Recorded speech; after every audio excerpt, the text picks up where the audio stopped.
Hello, as we said yesterday, here's Ozark Willie, Willie from the Ozarks. And we are ready for lesson 48, lesson 49, which is God's voice speaks to me all through the day. God's voice speaks to me all through the day. The question is are we hearing it? Okay. Yesterday there was nothing to fear. And we didn't have any meditations as such, other than just throughout the day. Often we were supposed to close our eyes as we could, leave them open when we can't.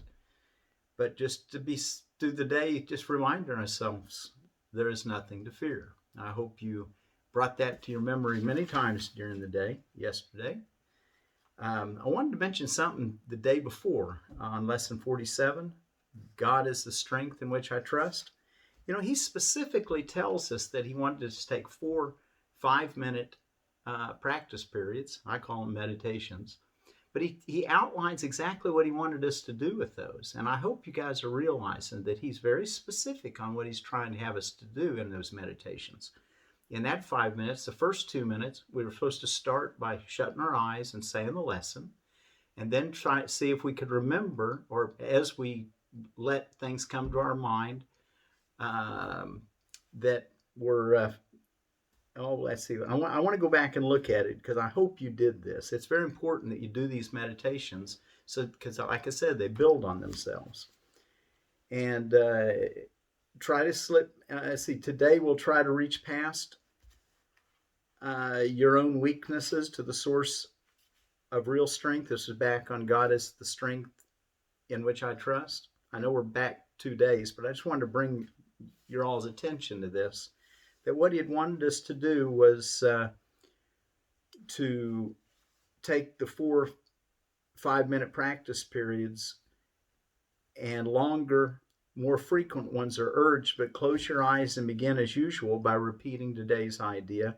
Then spend a minute or two of that 5 minutes of doing what?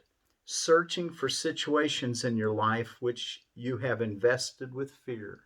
We all have them. That's what we're here on planet Earth learning to do, is to make what we made to separate us from God to now use to actually bring us to God. So we're going to look at situations that we've invested with fear, and we spend a minute or two in searching for situations in your life which you've invested with fear, dismissing each one by telling yourself, God is the strength in which I trust. So what we do is every time we bring up that thought, then we let it go by saying, God is the strength in which I trust.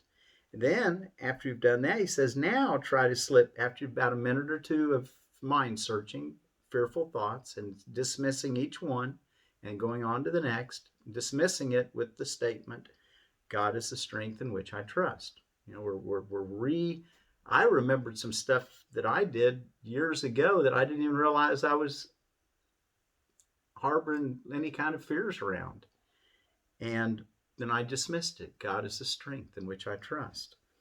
And then the latter part, after we've done that for a couple of minutes, then we say, now try to slip past all concerns related to your sense of inadequacy. Okay? I know we talked about this, but I wanted to really make sure you got it. It is obvious that any situation that causes you concern is associated with feelings of inadequacy. Otherwise, you would believe that you could deal with the situation successfully. It is not by trusting yourself that you will gain confidence, but the strength of God in you is successful in all things. The latter phase of the practice period, try to reach down into your mind to a place of real safety. And you will recognize that you have reached it if you feel a sense of deep peace, however briefly. Let go all the trivial things that bubble on the surface of your mind and reach down and below them to the kingdom of heaven. Okay? And then yesterday, I hope that you spent the day saying to yourself, there is nothing to fear. And really letting that settle in. You know, these kinds of, lesson, God is the strength in which I trust, kind of led into this concept that there is nothing to fear. God is the strength in which I trust. Well, today we're going to realize that God's voice is always speaking to us every day. Before we go any further, as you see, I'm kind of wedged in here between my grow box. I'm trying some of these little trays they're paper trays.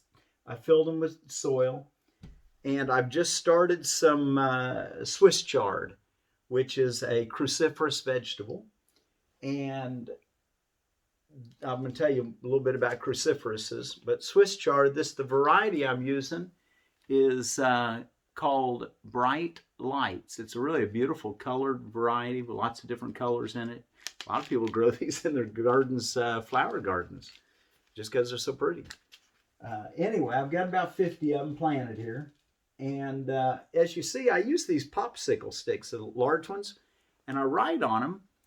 One side I wrote Swiss chard.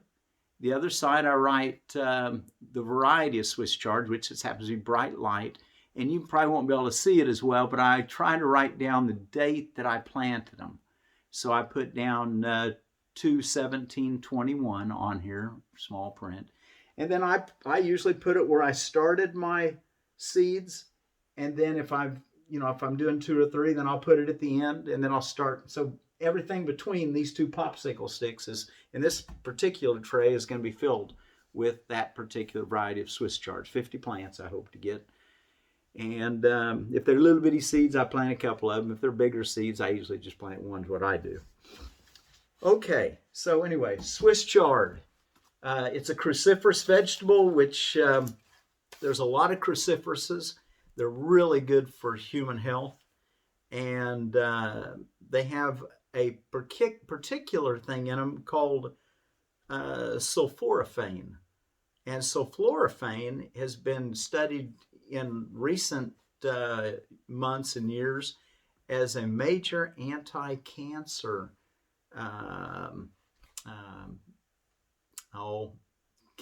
phytochemical, I guess is what they call it. I wonder, I'm going to grow a lot of cruciferouses this year just because of their health benefits, but I'd like to give you a list. They're all of them are fairly cold hardy for the most part.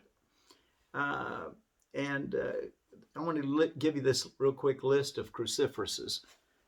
Swiss chard, broccoli, cabbage, Brussels sprouts, cauliflower, watercress, radishes, rapini, also known as broccoli rabe, arugula, spinach, turnip, kale, bok choy, collards, mustard greens, daikon radishes, kohlrabi, wasabi, and horseradish. So there we have it. All right, now, so the cruciferous vegetables, be sure to grow some this year if you got a garden, which hope all of you have a garden. It kind of connects us with the earth and our Father, and at least it does to me anyway. Spiritual gardening. All right, we'll talk more about that. God's voice speaks to me all through the day, lesson 49. It is quite possible to listen to God's voice all through the day without interrupting your regular activities in any way. The part of your mind in which truth abides is in constant communication with God, whether you are aware of it or not. It is the other part of your mind that functions in the world and obeys the world's laws. It is this part which is constantly distracted, disorganized, and highly uncertain. 2. The part that is listening to the voice of God is calm, always at rest, and wholly certain. That's the heritage that you are born into as a child of God. It is really the only part there is. The other part is a wild illusion, frantic and distraught, but without reality of any kind. Try today not to listen to it. Try to identify with a part of your mind where stillness and peace reign forever. Try to hear God's voice call to you lovingly, reminding you that your Creator has not forgotten His Son. 3. So the reality is that we're always connected and calm and assured in God, and that's the truth of who we are, that connecting us with all. The other's an illusion, a dream that you will wake up from. The question is, when are you ready to wake up? Well, let's be ready now. No sense in being in pain when we can be in eternal joy. Paragraph 3. We will need at least 4 5-minute practice periods today, and more if possible. We will try actually to hear the voice reminding you of God and of yourself. We will approach this happiest and holiest of thoughts with confidence, knowing that in doing so, we are joining our will with the will of God. We want you to hear His voice. He gave it to you to be heard. He gave you His voice to be heard. All right? Paragraph 4. Listen in deep silence. Listen in deep silence. Be very still and open your mind. Go past all the raucous shrieks and sick imaginings that cover your real thoughts and obscure your eternal link with God. Sink deep into the peace that waits for you beyond the frantic, riotous thoughts and sounds and sights of this insane world. You do not live there. We're trying to reach your real home. We're trying to reach the place where you are truly welcome. We're trying to reach God. And the last paragraph. Do not forget to repeat today's idea very frequently. Do so with your eyes open when necessary, but closed when possible. And be sure that you sit quietly and repeat the idea for today slowly whenever you can, closing your eyes on the world and realizing that you are inviting God's voice to speak to you. What an invitation to God and to yourself to say, God's voice speaks to me all through the day. I want to hear it in that deepest silence. So until tomorrow, be aware of all of God's goodness and hear His reassuring and completely supportive voice for your joy. Bye.